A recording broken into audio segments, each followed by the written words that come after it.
Level 11, VLCN. I guess it's fair to assume it's a volcano.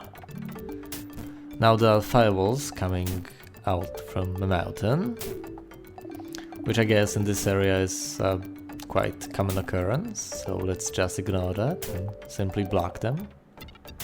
It's probably one of many lethal natural phenomena here. You know, a horde of bloodthirsty raptors here, a fire-spewing mountain there. It's a dangerous world these cavemen live in.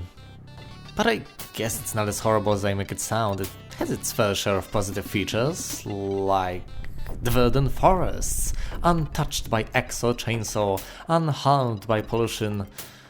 Though this nature-embracing civilization probably doesn't have much of a life expectancy to enjoy all of it, nor do they appreciate not experiencing annoyances they do not know. Anyway, let's talk to the blue-haired lady. Hello there. Thank you so much for saving me. To escape from this place, you must find the key and drain the volcano. Where's the key? You must go back down and bash your way into the mountain. Could you be a little more specific? I will use my psychic powers to destroy the fireballs inside the mountain. Thank you for your help. That's what I'm here for. Now, this dialogue might sound a little bit non sequitur until you realize she's a psychic. Think about it. Eric asked her to clarify where he should bash, and she said she'll get rid of the fireballs. In other words, he was supposed to bash where the fireballs were coming from, but if she told him that, he would have immediately said, I can't, I'd get fried by the fireballs. So she skipped this part of the discussion and solved the problem before it was even presented in the conversation. She's truly a scarcely clad sage. Another thing of note is that she said that it's what she's here for, which is fairly enigmatic from an in-game perspective, though makes perfect sense once you treat her as an NPC that serves a function within the game itself. Alternatively, you could argue that she foresaw the coming of our heroes and knew beforehand that she was destined to help them get back home.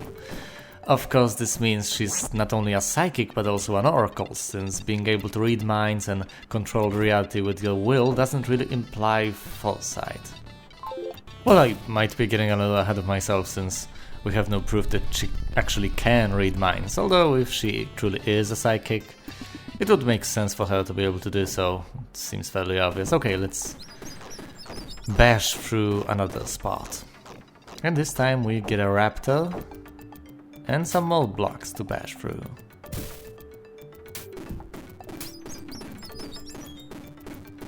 And we get a huge chunk of meat. Tasty.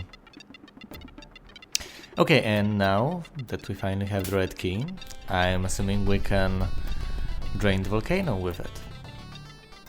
In some strange way. So let's climb up and get rid of this caveman first. This platform is a little wider than the previous ones that annoyed me with the raptors in the previous level.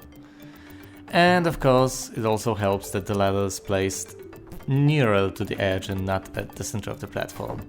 Of course, the fact that the caveman, by rolling, pushes Olaf further and further back does make this encounter a little less straightforward than I'd like it to be. And another annoying factor is that he starts crawling apparently after he travels a certain distance rather than rolls a certain number of times in a direction. Which means he will be rolling left and right until he has enough, I guess. It doesn't make him more dizzy to go in alternate directions. Let's drain the volcano. Don't ask me how we did this. And how there's a path down here. I assume we simply pulled the plug out of the volcano. It's the only reasonable way to assume that using a key on a keyhole is going to drain a volcano. Now, before we descend any further down the ladder, by the way, there's a ladder inside the volcano, just ready for us. How convenient. Either way, we're going to get rid of this caveman while guarding a huge chunk of meat, which we don't necessarily need, but what the hell, we might get it anyway. It's going to be slightly difficult considering that when they are going down this slope, or up the slope, regardless, we can't hit them. Our arrows simply flew above their heads. But for now, let's get down.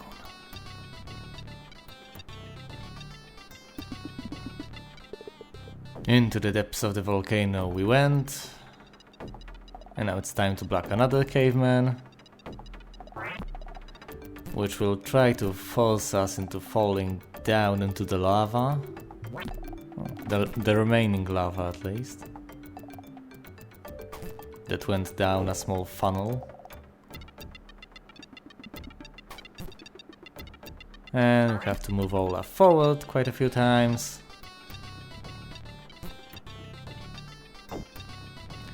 And finally. Okay, now for the tricky part. We have to get all of our Vikings inside bubbles and travel upwards. And if we fall, they get burned to a crisp. Ooh, fireballs coming from the ceiling. What do you know?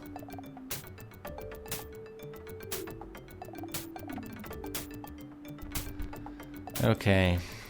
The annoying thing about this is that when Olaf is pushing the block, he can't shield himself from the fireballs.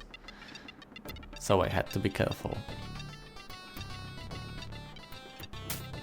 And now let's try to get up with Baliak, since he's the hardest guy to move through bubbles. Okay, we got there.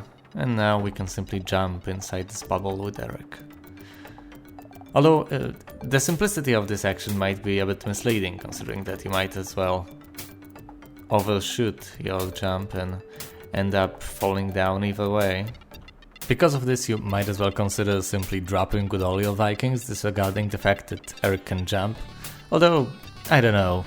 Whether you drop or jump or move Eric in any way, he simply feels different from the other Vikings since he moves quite a bit faster. And now let's get into the interdimensional doorway, whatever the thing is. Maybe there's a different way to get back home? Got any ideas, Olaf? No, well... Time's up.